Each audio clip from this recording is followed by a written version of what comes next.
Olá você, vamos para mais uma aula sobre ética no serviço público, aula esta aí para o concurso da Polícia Civil do Estado de Alagoas.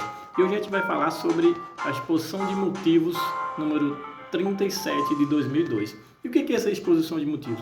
Exposição de motivos, gente, é um tipo de normativo, né, jurídico aí que a administração pública faz para, como a própria palavra já diz, né, para regulamentar, para regular, para orientar, né, então para, de certo modo, descrever, né, alguns aspectos, no nosso caso aqui, sobre ética no serviço público, sobre a postura ética dos servidores públicos, né?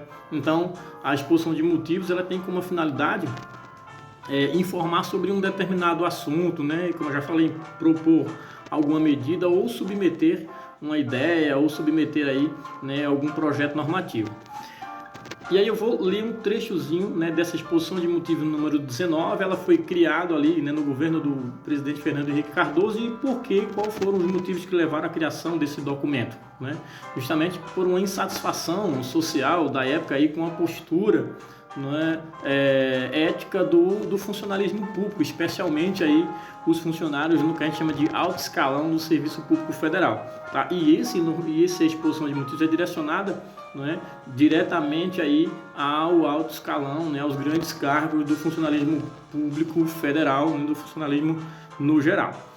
E o documento diz o seguinte, né, este código, antes de tudo, né, valerá como um compromisso moral das autoridades integrantes da alta administração federal com o chefe de governo, né, proporcionando aí elevado padrão de comportamento ético capaz de assegurar, em todos os casos, a lisura e a transparência dos atos praticados na conduta da coisa pública. Então, vê só, os motivos, né, do documento, como ele próprio diz, né, a conduta de altas autoridades servia aí como exemplo. A ideia era essa, era que orientasse aos chefes de setores, né, aos chefes de ministério, né, os ministros de Estado, os presidentes das autarquias públicas federais, para que eles servissem como exemplo para para o restante do funcionalismo público no geral. Então, isso era uma tendência geral, né? Era uma tendência mundial ali na época em que foi criado esse documento.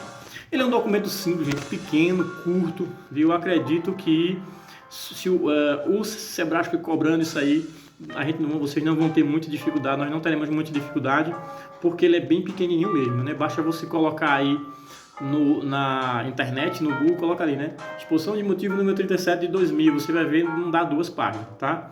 Ele é simples. E aí um outro trecho dele diz sobre a questão das estratégias e objetivos, né? A ideia era rejeitar, né, um diagnóstico da época que se dizia que a corrupção era uma coisa inerente do funcionalismo público. Então esse documento foi criado para, de certo modo, desmistificar ou acabar, né, ou sanar com esse preconceito, né, que a sociedade tinha ou tem aí sobre o funcionamento da estrutura da administração pública. E aí, na ausência obviamente de regras, né, claras e práticas de conduta, é uma coisa que o documento prescreve, né, corre o risco de cidadãos honestos, né, idôneos, eles fiquem aí, de certo modo, receosos de galgar algum cargo público aí nessa esfera dos altos cargos do Serviço Público Federal. Então é de linguagem simples, acessível, tá? Ele diz o seguinte: além dessa exposição de motivos 37 de 2002, esse mesmo documento traz em anexo, né, um código de conduta da alta administração pública federal. Então é um códigozinho curto, certo? Seria uma pequena legislação, né, sobre a forma como os servidores devem se comportar. E diz o seguinte, tornar claras as regras éticas de conduta para que a sociedade possa aferir, né, a integridade e lisura do processo decisório governamental, preservar a imagem e a reputação do administrador público, estabelecer regras básicas sobre conflitos de interesse públicos e privados e estabelecer limitações, né, às atividades profissionais posteriores ao exercício de cargo público, minimizar a possibilidade de conflito entre o interesse privado e do funcional, tá? E criar mecanismos de consulta. As condutas presentes nesse documento são exigíveis, né, tanto para a esfera pública, obviamente, quanto para a esfera privada, tá? Então, a quem se aplica aí essa exposição de motivos número 37 de 2002 e o Código de Conduta, né, da Alta Administração Federal. Se aplica, né, e aí com certeza o CESP vai querer cobrar isso, né, se aplica aos ministros e secretários de Estado, se aplica aos titulares de cargo de natureza especial, se aplica às autoridades ocupantes de cargo, né, do grupo direção e assessoramento aí, né, superiores e, né, de nível 6, né, coloca isso aí no documento, vem bem, né, prescrito. Presidentes e diretores de agências nacionais, autarquias, né, inclusive as especiais, fundações mantidas, né, pelo poder público, empresas públicas e sociedades de economia mista.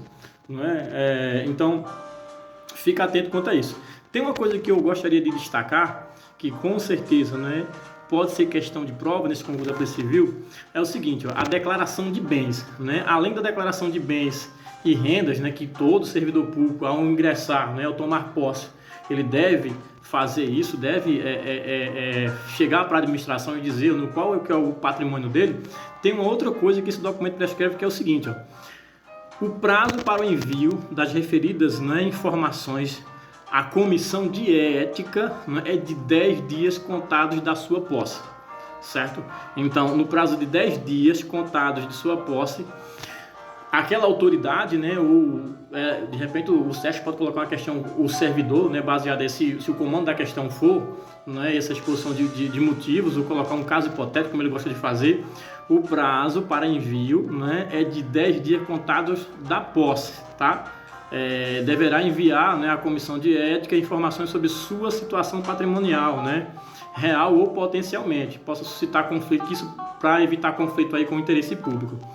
Um outro aspecto que eu gostaria de destacar nessa exposição de motivos são, que pode ser questão de prova também, as alterações do patrimônio. Então, qualquer alteração, como transferência de bens para um cônjuge, para um filho, para qualquer parente, né? Aquisição direta ou indireta aí do controle de uma empresa. Então, de repente, o sujeito ele é diretor do Banco Central e ele vai, não é, de certo modo, aí, assumir a gerência de uma empresa que ele é sócio, né? Então tem que haver essa comunicação, certo? Tem que haver essa informação. Uma outra coisa são os atos de gestão de bens, né? Cujo valor possa ser substancialmente alterado por decisão ou política governamental. Por exemplo, né? De repente o sujeito ali está em um cargo do alto escalão da Administração Pública Federal e ele é sócio ou dono de uma empresa e uma decisão política ali, governamental, que venha beneficiar diretamente, né, a sua empresa ou a empresa que ele é sócio, isso deve ser, né, comunicado aí, a autoridade pública poderá consultar previamente a comissão de ética, né, a respeito do ato específico da gestão de bens que pretende realizar. Tá? Então é um documento curto, pequeno, certo? 2 páginas, você baixa ele na internet e dá para você ler rapidinho, né? E não perder nenhuma questão que de repente possa cair no concurso sobre esse assunto. Tchau, tchau, até a próxima aula.